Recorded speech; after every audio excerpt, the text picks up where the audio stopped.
dignity. She's a woman, yes, a woman,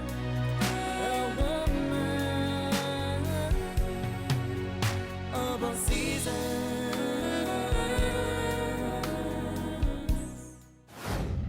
In your journey to destiny, some of the most important relationships you will have are friendships with other women. And you will find that there will be certain key pillars of women around you, and each will play a different role in your life. They'll bring in a different spice, a different strength, a different value. And that's why I call them Spice Girls. And one of those Spice Girls will be one I call the sweet and sour. This is the kind of girlfriend who is so similar to you. You're like twins, literally. Because granted, in your group of friends, there'll be diversity. And you will not always like the same things. You'll have different interests, but there'll be some commonalities, of course. But this particular girlfriend is too similar for comfort. You get on very well. You like the same things, dislike the same things. You literally almost finish each other's sentences.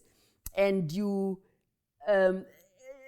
proclivities, your weaknesses are the same. In fact, the reason why you're drawn together perhaps so much is because you're weak in the same areas and you're strong in the same areas. So you empathize with one another in your weak areas and you admire each other in your areas of strength.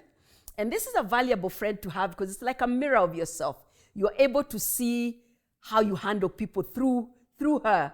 You're able to see how you handle situations through her, because she'll tell you how she handled a situation and you say to yourself, that's exactly the same way I would have handled that situation. Her fears are like your fears. So when you talk of what you're fearing on your anxieties and your apprehensions, you find they're similar. They're so the same that you get each other. She gets you and you get her.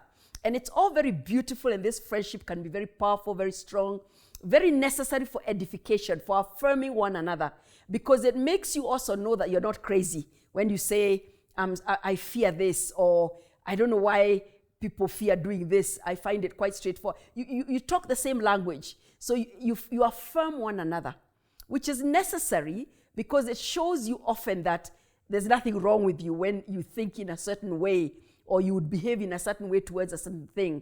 Naturally, of course, it means if you're reacting the same way towards something, doesn't mean you're reacting the right way. It could be your reactions to that situation is wrong, but suffice to say it is the same. You both react in exactly the same way. So you understand each other and you relate to one another.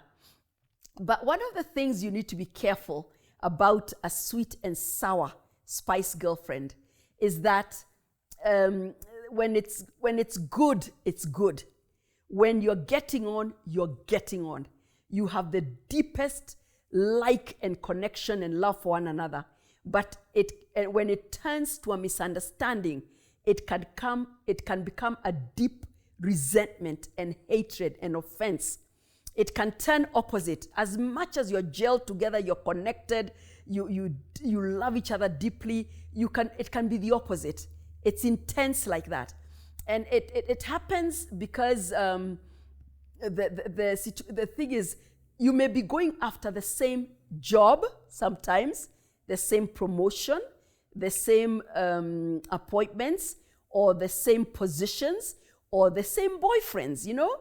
Your likes are so similar, or even the same outfits. You go into a shop, she likes the same thing you like, you know, and it sounds petty, but later on, as you grow older, it becomes deeper things, careers and positions and awards, you know, things that you're pursuing. And you may end up pursuing the same kinds of callings or the same kinds of visions and dreams and goals. And you find you're very similar. So there'll be conflict because you both are after the same kind of thing. So there'll be conflict. There'll be a lot of competition because it's like a sibling rivalry. There'll be competition. And if it's healthy, it's okay. But it can get negative where you begin to resent one another. And that's why it's sweet and it's sour at the same time. It can be very good, very sweet, but it can also be very sour. Some of the worst enemies I've come across in terms of women who say, they have sworn enemies. They were initially like the best of friends, and it can be very sad when what can be very beautiful and very sweet can turn very sour and very ugly. So the thing to do with a sweet and sour friend, spice girlfriend, is to be very self-aware, both of you, in terms of the kind of relationship you have, the kind of likes and dislikes you have, the kind of potential rivalry and potential competition it could bring. And I had two friends who were like a sweet and sour, and they explained to me how they sorted it out. And it was more like acknowledging that they will like the same guys, they will like the same outfits, they will like the same things. And chances are they don't want to share, they don't want to wear the same dress, They don't want to, of course, to share the boyfriend, or one may feel the other one is copying. So they made a deal, and they're like, let's always be open with one another. If you're the first who liked something or saw something, then we agree you're the one to go for it, and vice versa. And that way, all be very clear with one another. I like this. I want to pursue this. Be very open. Don't do it secretively. I want to pursue this, and or do it together. In fact, she told me at the end of the day, they reached a point where they were so similar.